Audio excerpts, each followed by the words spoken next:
Hello সবাইকে। Basically আজকে 22 November.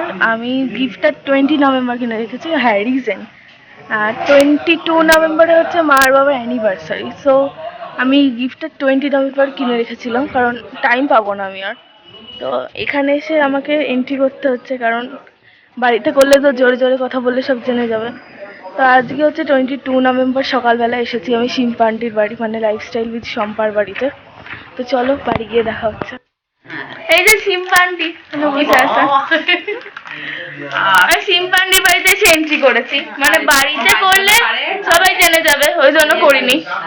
আর আমার বাবা আর মা এত খুঁজখুঁজ করে না পরিষ্কার নিয়ে, যেখানেই রাখবো সেখানেই দেখে ফেলবে।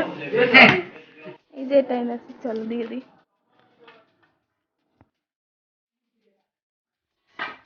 Happy anniversary. বাবা, থ্যাংক ইউ। ওয়েলকাম। দেখো কি এনেছিস বাবু? দেখো, এটা বাবার। এই যে এই পারফিউমটা তোমার।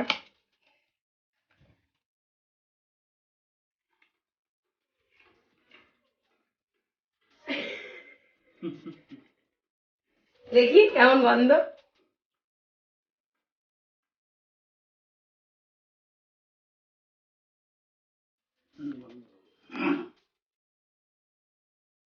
জেন্টস, লেডিস জেন্টস সবাই মাখতে পারে। ওখান থেকে এনেছি। আর আমার এটা নেল পালিশ। হুম। ওই দোকানটা থেকে কিনেছিস তাই না? ভালো আছে? সুন্দর হয়েছে, খুব সুন্দর হয়েছে, খুব সুন্দর হয়েছে। এটাও ভালো, পারফিউমের গন্ধ। হ্যাঁ, থ্যাংক ইউ। Thank you. ওটা এই জন্য তো আনলাম ওটাই। ভালো হয়েছে, ভালো। খুব সুন্দর হয়েছে, দারুণ হয়েছে। কানে? হ্যাঁ, কানে। Thank you. দেখো সকাল সকাল কি করেছে, নিয়ে এসেছে আমাদের আজকে অ্যানিভার্সারি, তাই এই দেখো গিফট। আমার এই একটা কানের, আর হচ্ছে এই যে নেল পালিশ, আর ওর বাবার জন্য এই যে এই পারফিউমটা। খুব সুন্দর হয়েছে, খুব সুন্দর। এত এখনকার বাচ্চা কাচ্চা বড় হয়ে গেছে যে কিছু বলার নেই। দেখো একা একা নিজে গিয়ে কিনে নিয়ে এসেছে। Thank you. Welcome. Food marks এনেছি। ভালো হয়েছে, সুন্দর হয়েছে, যা এনেছিস তাই ভালো। দেখো তাহলে কেমন বড় হয়ে গেছে। সেই জন্মদিনের দিনও আমার সেই গিফট নিয়ে এসেছিল, আবার আজকেও নিয়ে এসেছে। তো ঠিক আছে, দেখি পরে আবার কি হচ্ছে। গিফট পেলে কে না খুশি হয় বলো। Thank you. Welcome welcome. Hello everyone, কেমন আছো তোমরা সবাই? নিশ্চয়ই ভালো আছো, আর আমিও মোটামুটি ভালোই আছি। আমার নতুন একটা ভিডিওতে তোমাদের অনেক অনেক ওয়েলকাম। সবাই খুব ভালো থেকো, সুস্থ থেকো, আর সাবধানে থেকো। আর আজকে ইন্ট্রো দিয়েছে আমার মেয়ে প্রথমে, আর তোমাদেরকে তো জানিয়েই দিয়েছে আজকে 22শে নভেম্বর, আজকে হচ্ছে আমাদের অ্যানিভার্সারি। তো মেয়ে আমার জন্য যে কানেরটা আর ওই নেল পালিশ এনেছিল, অ্যাকচুয়ালি ওই কানের আমার আছে, তাই জন্য আমি আর মেয়ে মিলে গিয়ে আবার একটু পাল্টেও এনেছি। আর তারপরে বাড়িও চলে গেছিলাম, আর মোটামুটি কাজকর্ম সেরে দেখো এখন চলে এসেছি শোভার বাড়ি। দুদিন আগেই তো যেন ছট পুজো ছিল, তো শোভার বাড়িতে আমরা পুজোও দিয়েছিলাম। আর তাছাড়াও শোভা আমাদের আসতে বলে প্রত্যেকবারই, তো ওর বাড়িতেই এসেছি। আর দেখো ওদের সিঁদুর নাকি খুব ভালো পড়া, তো আমরা সবাই মিলে একটু সিঁদুর পরে নিয়েছিলাম। আর এদিকে শোভা আমাদের প্রসাদও দিয়েছিল। তো ওর বাড়ি গিয়েছিলাম আমি, শিম্পা আর টুম্পা আর শোভা, আমরা সব সেন্টারে একসাথেই কাজ করি। তো যাক গিয়ে এখানে একটু বসবো, আর ওদের সাথে একটু মজাও করছিলাম, সবাই মিলে একটু সেলফিও তুলে নিচ্ছিলাম। আর এদিকে কি বলতো, আজকে হচ্ছে আমাদের সপ্তমী, কারণ আজকে 22শে নভেম্বর, আজকে হচ্ছে সপ্তমী।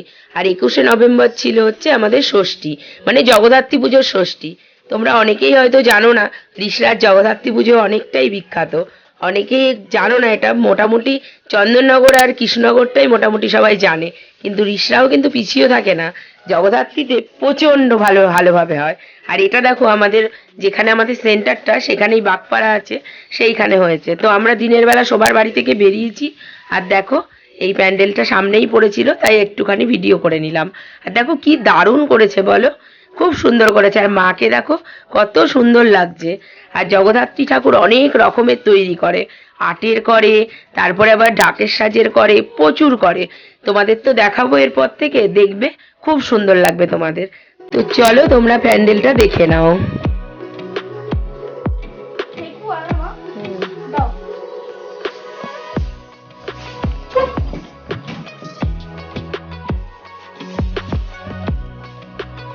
জন্য নিচ্ছিস? কে? বাবা, দেখেছ কত প্রেম ওর বন্ধুদের, যেই দেখেছে সঙ্গে সঙ্গে নিয়ে যাচ্ছে। নে নে, ঠিক করে নে। যা তুই তাহলে ইয়ে কর, ওই ব্যাগে রেখে দে, বুঝলি? পড়া আছে তো, রেখে দে। হ্যাঁ দিচ্ছি এক্ষুনি, হাত পাটা ধো তবে তো খেতে দেবো। যা ব্যাগে রেখে দে, দিয়ে দিবি, বলি প্রণাম করে খেতে। হ্যাঁ, হ্যালো। হ্যালো, এই দেখো। আর এই যে এই ড্রেসটাই আমাকে চৈতালি দিয়েছে। ওইটা চৈতালি আন্টি দিয়েছে? তো তারপর কাজকর্ম সেরে খাওয়া দাওয়া করে এখন অনেক পরে চলে এসেছি সন্ধ্যেবেলা। গোল হয়ে ঘুরে গেল। তো চলো ঠাকুর দেখতে বেরিয়ে পড়ি, আর তোমরাও আমার সাথে দেখে নাও ঋষরাজ জগদ্ধাত্রী ঠাকুর কেমন হয়। আর এটা দেখো আমাদের পাড়াটা, চিনতে পারছো কিনা জানি না, আমাদের বাড়ি থেকেই বেরিয়ে। আর দেখো এই বেরিয়েও পড়েছি সিম্পা, আমি আর এই দেখো মেয়ে। তো এটা হচ্ছে কিছুটা গিয়েই আর একটা ঠাকুর হয়েছে, তো গলির মধ্যে এটা আবার নতুন করেছে। তো দেখো এখানে আমার এক বান্ধবীরও বাড়ি আছে, টুম্পা।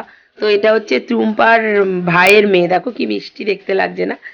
আর এদিকে দেখছি টুম্পাও বসে আছে, যাকে ভালোই হয়েছে, দেখাও হয়ে গেছে। আর ঠাকুরটা দেখো কত সুন্দর করেছে, চারিদিকে গামছা দিয়ে দিয়েছে। তো চৈতালিও বেরিয়ে পড়েছে, আজকে চৈতালি আমাদের সাথে যাবে আর ঈশ্বরশ্রী। আর ওদিকে রূপা যাবে না, কারণ হচ্ছে রূপা বেরিয়েছে ওর বরের সাথে। তো রূপা, ওর মেয়ে, ওর বর, ছেলে সব একসাথে বেরিয়েছে অনেকক্ষণ। আর এই দেখো কিছুটা এসেই একটু প্রসাদ পেয়ে গেছি।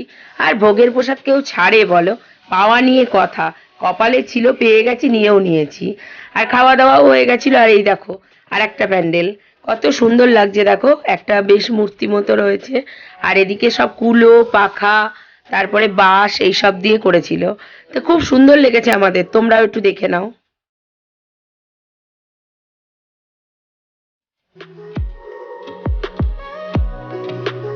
চন্দননগর আর রিষড়ার মধ্যে একটাই পার্থক্য হয়, সেটা হচ্ছে চন্দননগরের মা গুলো খুব, জগদ্ধাত্রী মা অনেক বড় হয়, আর রিষড়ার অতটা বড় হয় না। মানে যে যেরকম ভাবে করে, কোথাও বড়, কোথাও ছোট, বা কোথাও মাঝারি। আর চন্দননগরে সবই বড় হয়। কিন্তু লাইটিং এর দিক দিয়ে দেখতে গেলে চন্দননগর বলে লাইটিং প্রচুর করে, অবশ্যই করে, কিন্তু আমাদের রিষড়াও কিন্তু কম যায় না, প্রচুর লাইটিং হয় আমাদের রিষড়াতেও। তোমরাও দেখতে পাবে, আস্তে আস্তে দেখো চারদিকে কিন্তু লাইটিংই লাইটিং। তো চলে এসেছি এখন আর একটা প্যান্ডেলে। আর এটা দেখো মাছি করেছে, মাছি, মাখি হুমে মাখি। তো দেখো ভেতরটাও এরকম করেছে, মাছির বেশ মৌচাক, তারপরে গাছ, চারিদিকে মাছি রয়েছে, এরকম দারুণ সুন্দর ডিজাইন করেছে। আর এখানেও প্যান্ডেলটাও কিন্তু আমার বেশ ভালো লেগেছে, তবে তোমাদেরও নিশ্চয়ই ভালোই লাগবে। কতটা দেখাতে পারছি জানি না, তবে যতটুকু পারছি আমি দেখানোর চেষ্টা করছি। আর দেখো মাকে, এখানকার মাও কত মিষ্টি হয়েছে, খুব সুন্দর লাগছে, তোমরা একটু দেখে নাও।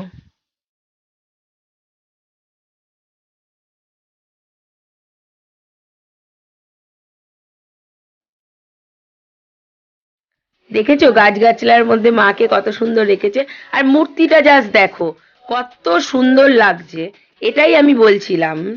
আর এই দেখো হঠাৎ রাস্তায় দেখা হয়ে গেছে আমার এক বান্ধবী, আর আমার মেয়েদেরও বান্ধবী, এই যে মুনমুন। মুনমুনকে তোমরা হয়তো এই প্রথমই দেখলে, হয়তো এই হচ্ছে আমাদের আর এক বান্ধবী মুনমুন। তো তারপরে ওর সাথে একটু কথাবার্তা বলে আবার বেরিয়ে পড়েছি। আর এটা বলছে একটা বেশ ফ্ল্যাটের নিচে করেছে, এরকম বলছে হাট বসেছে, হাট। তো দেখো ভেতরে অনেক রকম জামা কাপড়, কসমেটিক, সোয়েটার, ব্যাগ সবকিছুই আছে, কিন্তু অতিরিক্ত দাম, কিচ্ছু নিতে পারিনি। এটা হচ্ছে হাট।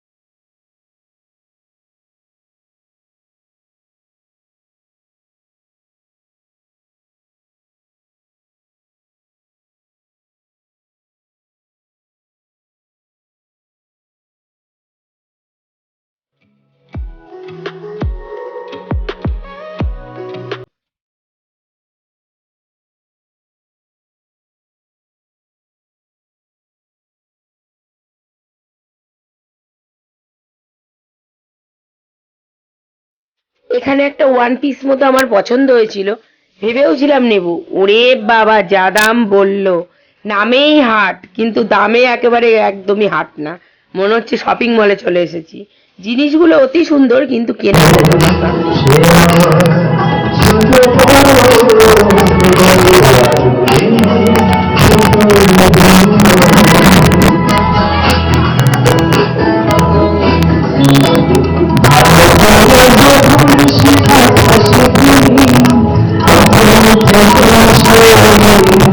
তো হাট থেকে বেরিয়েও গেছি, আর এই দেখো আর একটা প্যান্ডেল। এটাও বেশ রাস্তার মাঝখানে একটুখানি জায়গায়, খুব একটা বেশি না। তো এখানে দেখো একটা মূর্তি দিয়েছে মায়েরই, খুব ভালো লাগছে ডাকের সাজে। আর এদিকে দেখো অন্যরকম টাইপের করেছে, বাঁশ টাস দিয়ে মশালের মতো করেছে, ভেতরেও এরকম বাঁশের মতো করেছে, বেশ সুন্দর লাগছে। আর পুজোও হচ্ছিল দেখো। আর ভেতরটা দেখো পুরো মন্দিরের মতো, সে আগেকার দিনের মন্দিরগুলো হতো না, অর্ধেক হয়তো মূর্তি হয়েছে অর্ধেক হয়নি, সেই রকম টাইপের। আর মায়ের মূর্তিটা দেখো খুব সুন্দর হয়েছে, ভীষণ সুন্দর। বেরিয়ে এই খিচুড়ি ভোগটা খেয়ে নিয়েছিলাম, অল্পই খেয়েছিলাম, কিন্তু এতটাই পেটটা ভার হয়ে গেছিল যে কিছুই আর খেতে ইচ্ছা করছিল না। তাই বলে খাইনি তা না, খেয়েছি। পাপড়ি চাট খেয়েছি, ওদিকে আইসক্রিম, তারপরে এদিকে ফুচকা খেয়েছিলাম। তো এগুলোই খেয়েছি, আজকে আর সেরকম কিছু খাইনি। আর পরপর তোমরা ঠাকুরগুলো দেখতে থাকো। আর এটা হচ্ছে আমাদের পাড়ার প্যান্ডেল। তো পাড়ার প্যান্ডেল আর ভেতরে ঠাকুরটাও দেখো খুব সুন্দর হয়েছে। তো অনেকটাই রাত হয়ে গেছে, এখন প্রায় 11টা বেজে গেছে। তো আস্তে আস্তে এবার বাড়ির দিকে ফিরি। আর তোমাদের কেমন লাগছে আমাদের রিষড়ার জগদ্ধাত্রী পুজো অবশ্যই জানাবে আমাকে। আস্তে আস্তে 5 দিন ধরে আরো দিতে থাকবো, দেখতে থাকো। আর লাইটিংও দেখো দারুণ লাগছে। তো আজকের মতো ভিডিওটা এখানেই শেষ করছি। ভালো লাগলে প্লিজ লাইক কমেন্ট শেয়ার আর সাবস্ক্রাইব করে দিও। সবাই খুব ভালো থেকো, সুস্থ থেকো, সাবধানে থেকো। দেখা হবে নতুন একটা ভিডিওতে। ততক্ষণের জন্য টাটা।